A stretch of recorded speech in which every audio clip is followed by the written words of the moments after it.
So, can everyone see? Thanks so much for coming, everyone. There's a lot of food, so don't worry, it won't all go. Yeah. So before we kick it off, we're just going to invite Uncle Rick to give us a welcome to country. Cheers, thanks very much, mate. I just want to thank the organisers for inviting us being the Aboriginal community, and the Jar Jar community to help launch the project today. Mapping is a very useful tool and exciting tool, and even the Jar Jar Wurrung have got mapping programs at the corporation in Bendigo there. We try to document and map the sites that we found. I didn't realise, I forgot until 11 o'clock this morning about this. I had an hour to rush around and get some things ready, but I do have a couple of maps that I got several years ago that show the Aboriginal sites in Victoria. And there was like 33,000 sites that represented 3% of the country that's been looked at. So there's a whole bunch of country that needs archaeological surveys, a whole lot more country that needs to be looked at, and a whole lot more sites that need to be documented out there. What we found is around 70% of Aboriginal occupation sites found within 100 metres of water. So Aboriginal people didn't travel or camp too far away from water. We've got a few sites around Castlemaine. As some of you might have heard or heard say, we refer this as upside down country. That's from the gold, it's all been turned upside down and pretty much smashed. So we're lucky to still have some Aboriginal sites in the environment, and there's some within walking distance here. There's some in the local surrounds, Friarstown, Guildford, Chewton, there's sites, but there's some delicate sites that we don't like to actually pinpoint where they are, because that can leave the door open to some vandalism and destruction and stuff. So we just try to give a general area when it comes to those areas. This is an amazing project. And I hope we get lots of people in here, looking at the maps and marking places of significance or places that we might want to look at in the future. I know I will be, and some of my friends and colleagues will be in the coming weeks as well. So towards the end, it might be good to come back and have a look at what's ended up actually being on the maps. Aboriginal people live their lives a lot around ceremony, a lot like the North American Indians. Did ceremonies to the ancestors and to the spirits to thank them for our daily lives and existence and stuff. And they also had a ceremony for visitors. Aboriginal people were very wary of strangers, so they had a process and a ceremony to go through when visitors came.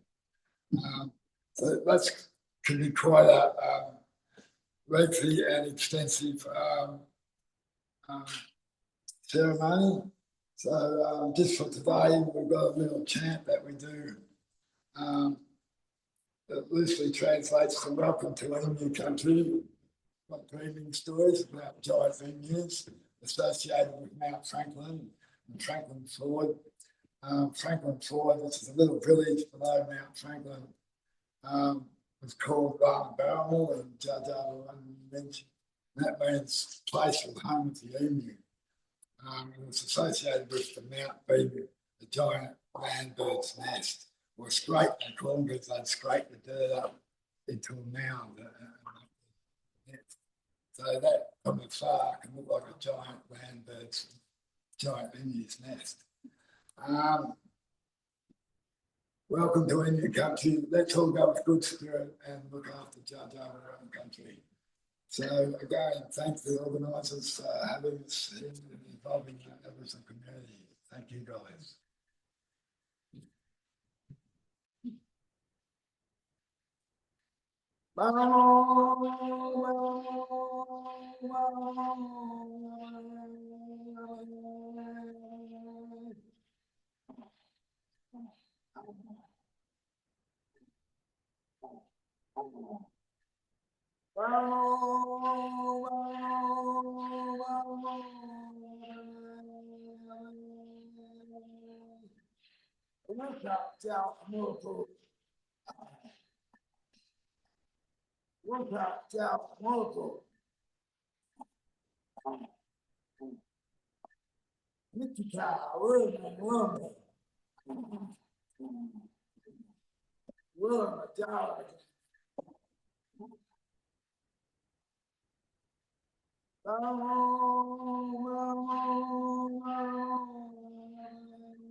Thank you so much. Thank you so much, Uncle Rick. And I often think when I do some of these things, I kind of like to position how much depth of Indigenous knowledge there is. And so if you imagine this is about 6 meters, that if you imagine 1 millimeter is like what, a century, where the kind of white Australia bit is like, it's just this tiny little skin there, yeah? So there's just such an immense depth of Indigenous wisdom and knowledge and history in that. Well, this one thing we found when they updated the Culver Freeway, they found a fire half at the Ravenswood Junction will turn out to be 32,000 years old. That's nice. And I grew up on a farm in Ravenswood, so I've got 32,000 years. It's really good. So yeah, I think we all need to keep that in mind. So welcome and thank you. So my name's Michael Chu. I'm the project founder. Let's get the rest of the project team here. So it's not just me sitting here. So thank you for coming and bringing yourself here on a scorcher. It's getting hotter, so you should just hang out here because it's a place to be. So this is Mapping Our Futures. This is Mapping Our Futures team. Yeah. So as I said, I'm Chu, the project founder. I'm usually speaker. Creating the music. Wendy Hopkins, community engagement. Kirsten Redline did the physical map. Sarah Taylor, community engagement as well. So it's like, and just today, yeah, look, as what we'll be doing, I'll give a little talk about some of the ideas and the inspiration behind it, and then we'll literally flow on to everyone here who speak out about a particular aspect, because this kind of project is a bit like an octopus. It's got many limbs, so each of these people will illuminate the limb of that project. It's pretty informal, so if you can't, can you hear us? Is that good? Yes. And toilets in the back. I think the emergency point is probably outside. I'm not sure what else. Hopefully, we're probably the safest in here. And apologies, I probably have to read because if I start ranting, I'll go on forever. Yeah. So, anyway, how did this begin? I suppose 3 weeks ago, I was huddled with my partner and doing the photography throughout. Yes, and my daughter. Our house is about 1 kilometre that way, and we were huddled there, refreshing the Vic Emergency app, seeing, where the fires were. And the sky was darkening. Of course, that catastrophic fire that swept through there. And so really maps were really prominently in our minds at that time. And I'm sure everyone's had a similar experience. But of course, as we know, within a few days, the community mobilised and volunteers, community groups worked hand in hand with authorities, and there was incredible rebuilding effort that is still going on, and I'm sure there's people in this room who are really active in that effort. So I suppose at those times, in those intense days, we reached instinctively to maps. Maps of resources, maps of needs, maps of finding safety, of safe places. And we made visible what mattered most. And we rediscovered collectively what was important, what we care about. And this is just 3 weeks out from all of this. And it raises the question, what would we do if we didn't, if instead of just doing this in crisis, how could we come together when there's not a crisis, but in hope, in looking forward to the future here? What if we map not only what we're recovering from it and rebuilding, but what we're building towards? So maps are never neutral. And for centuries, the official maps have always told us about who belongs, whose story is important, whose story counts, and who gets left out. And although the map isn't the territory, the map's always laying claim on the territory. It is on the powers to be.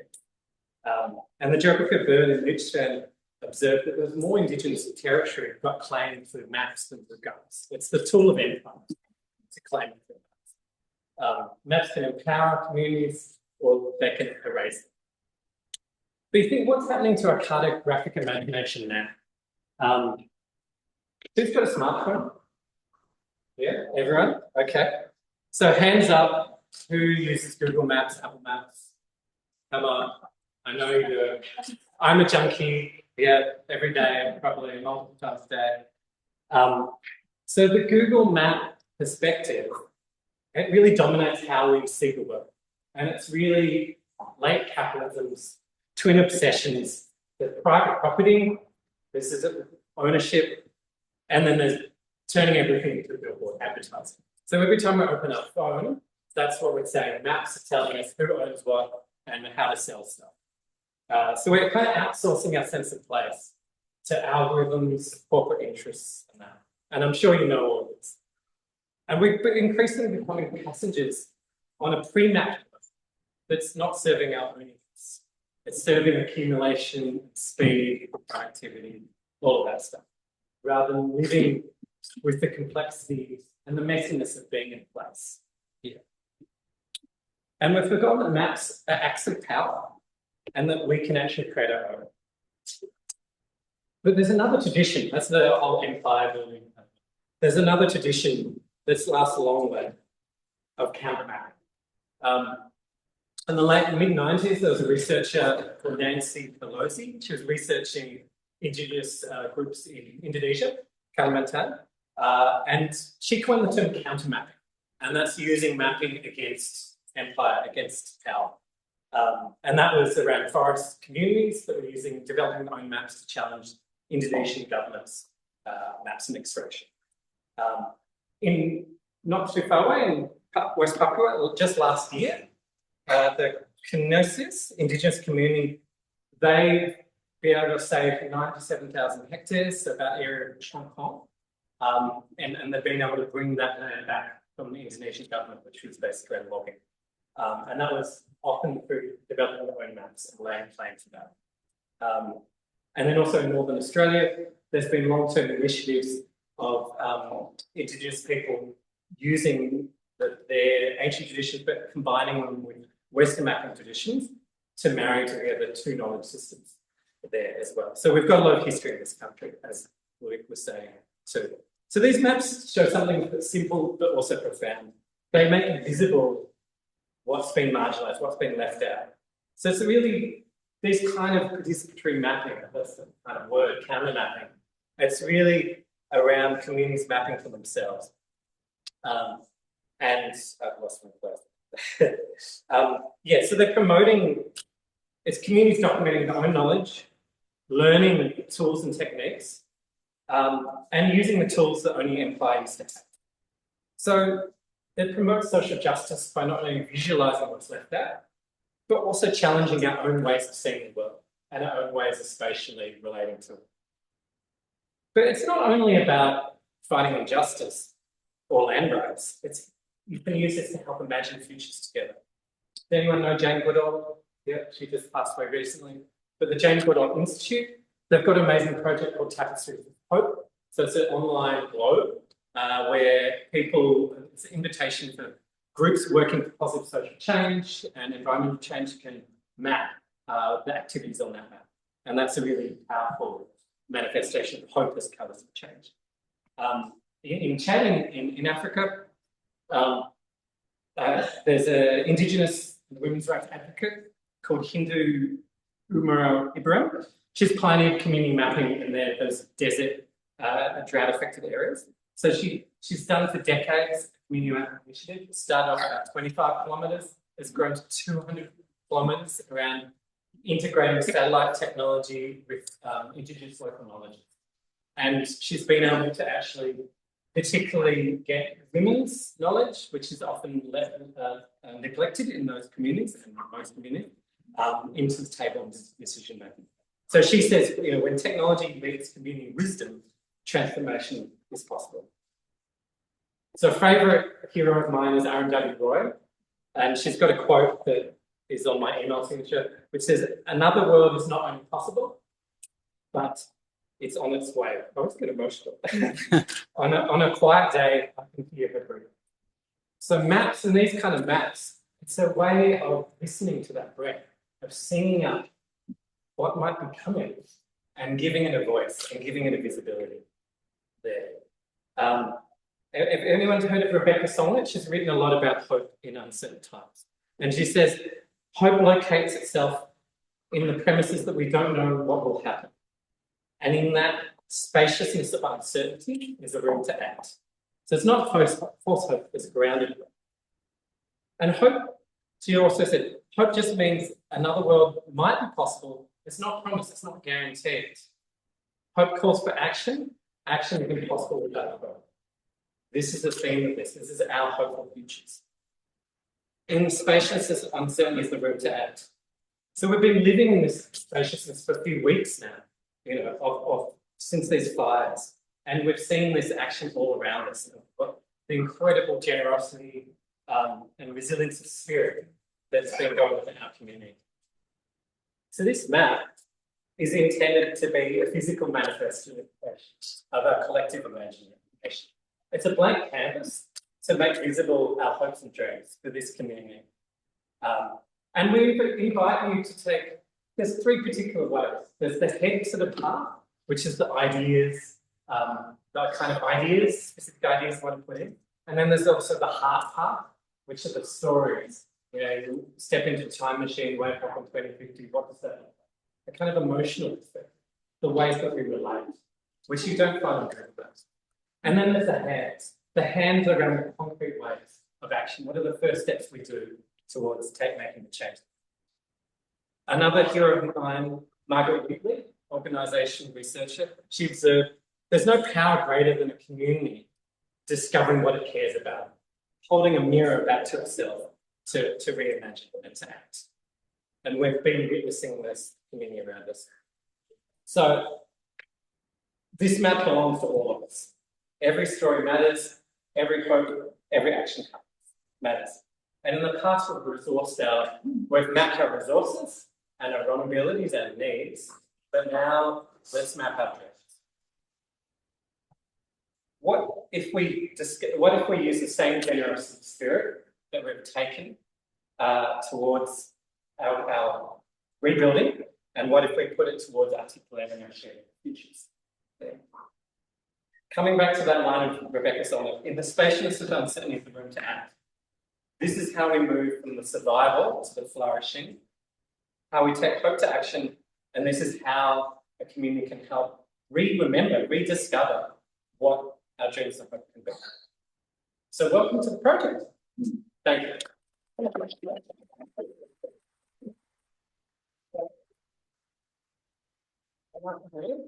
Kirsty will illuminate how this all works. All right, so this map on the left is pretty much almost all of Mount Alexander Shire. So please add your ideas to that if you've got different ideas for around the Shire. And then on this side we have the kind of block of Castlemaine. And at the back there we've got some of the satellite communities around Castlemaine. And there's more maps to be found on the online map that Eunice will talk about in a second. But yeah, the basics of some people have already figured out, it's pretty straightforward. You just grab one of these from one of the categories, one of the little sticks, and then write your idea down and then place it on the map. And then if you like someone else's idea, you can add one of these little dots to it as well. And then we'll just see how it fills up over the next month or so and see what emerges. So you can wander around and hear that some of the already put on. And the colleague says all year round full up here, which is gardens. And yeah, perhaps did you want us to talk about the online app use? Yeah.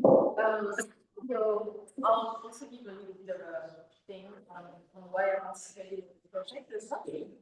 So for me, it's also a way to explore how creative use of data can support connection, community, and also stories. So alongside the physical map, we also created a virtual version that is meant to connect. And it's a way to continue gathering stories in whatever form your future inspires you to. So the virtual map will remain live and accessible after this map is divided. You can all continue to make submission whenever you want. We also hope that this will continue to be a resource when we expand over the town and having one platform for all information. So a bit about the virtual map, we build on Mapbox, and it's a fully custom map that reflects the place, but also tries to speak to our senses of space and land with the elevation line and the rivers that you can see a little bit further. The submission system was built in a way that also supports creativity by allowing many forms other than text, like voice recording, video, or photography. And what I'm particularly excited about is to see how, by using technology and data science, we can later explore all of these stories and see what emerges. We can find new patterns, we can share things, give you an idea, and especially unexpected connection between places, but also. So I'll let you talk about this. Oh. We'll talk together. And there's QR codes for the online app. Place. My name's Wendy Hopkins. I'm Sarah. So I want to orient you to some of the other ways you can participate in this space. So over that way, we've got 3 different activities you can join in. So one is the postbox for the future. So some of you will have already seen these postcards. We've spread them around Castlemaine and also given them out to people.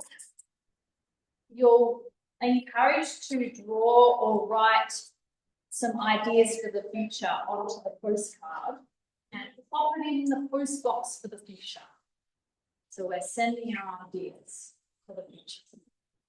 Another way you participate is we've got a basket of dead leaves and some bark, and that's for grief. So that's for anything that could have been or was and no longer is.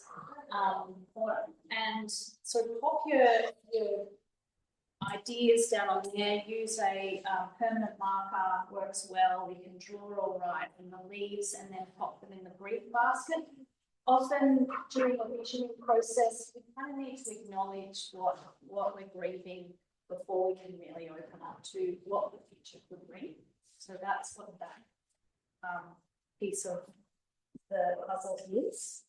Next to it, we've got the 2 heart basket. So these are ideas that, like, you know, sometimes you get into the vision space and you're like, oh, I really want this. I really want to, I really want a all year round aquatic centre.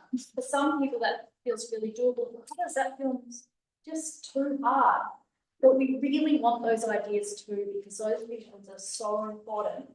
So I encourage you, if something feels too hard, you really want it, please put your ideas on the pieces of cardboard and put them in a 2 hard basket. And then you do want to talk about them. Okay, thanks. And then another way is the wishing tree. So these are ideas that, like, maybe, you know, pie in the sky, big picture ideas.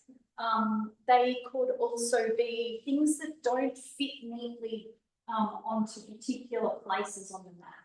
So there's some, you know, some coloured pencils and some bits of paper, and you can do some drawing and writing and attach them on the tree over there with some bits of twine or some pegs. Yeah, I'm looking forward to seeing what happens with that space. And then one more thing, before I hand over to Sarah, we've got a clipboard here. If you'd like to stay connected with the project throughout February, so please pop your details down here, and you can just say, you can tick the stay informed box. You could, you know, say a workshop, or you could sign up to volunteer. So, and if you do want to volunteer, we've got a little QR code for our WhatsApp group there as well. So there's various ways, and this is a really, like, this is a space that we anticipate will change over February. So if you've got an idea of this space, or if you've got ideas about workshops, please put them down and come and see one of the team. Thank you. So there will be a workshop series, which will, as Wendy said, be emergent and added to. So that will be on the website. At the moment, we have a workshop for the youth advisory group, which is not open to the public. And then but we also have others that are open to the public, like there'll be a creative walk, which will move through town. And then we'll come back here and build something out of what we've discovered in our walk. So it's a bit of acknowledging history and then trying to think about building something that we haven't already got in our head. And then there's another workshop which is specifically about the Mucklewood catchment and rehydrating that land. So that'll be, I'm pretty excited about that. There's some very skillful people about that. And the vision might be that. Yeah. So there'll be an opportunity, there'll be a workshop specific to taking you through the visioning process, because sometimes the company how I see the future. So we'll guide you through a visioning process to get some ideas. So yeah, stay tuned on the website. And I really want to do one where we go to different places and get to play what's so from those places and bring it here and do some workshop with the local play. We'll put that on the yeah, and one more thing, we also got some pavement chalk. So Tess, I think it's down by your feet. We're holding that up. So we can also flow out onto the footpath and create ideas out there too. You know, a bit of colour, a bit of something tactile, something bigger. That can go a really good way of this one. And we can do it in a series. Oh yeah, just open the map for a small space. Okay.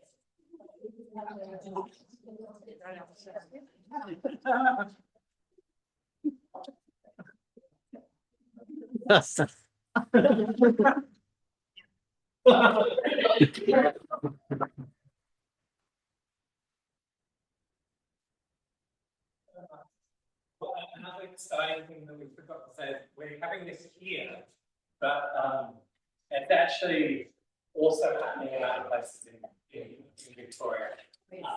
So we thought, hey, let's be ambitious. So we actually put a call out to library centres, libraries, community centres around. And I think there's about 7 of them that have said, yes, we'll have a map. So we're giving out those map kits, and they can use that amazing back end that Mrs. made. So there's every activations around Victoria. So people have like, oh, my friend runs the library, they're a community centre, I love one of those. Talk to one of us afterwards, and we might just be able to get a little kit out to the other place.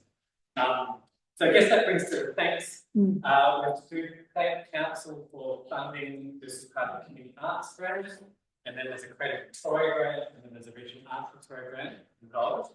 But also to thank Stuart and all the library staff. They're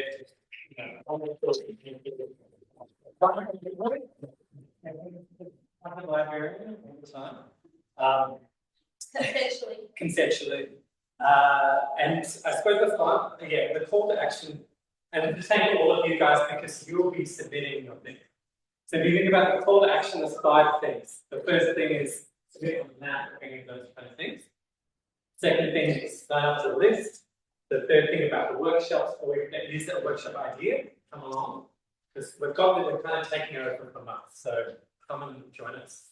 The fourth one is that we're kind of rapidly running out of money through sushi and all the wanton spending. So if people do want to donate to the QR code, or if you know like billionaires, Gina, get on the phone. And we've got lots of postcards. So for the people that you know back home and like, yeah, got lots of ideas, please bring them in.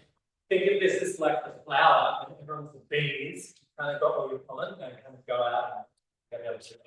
So thank you and enjoy the map.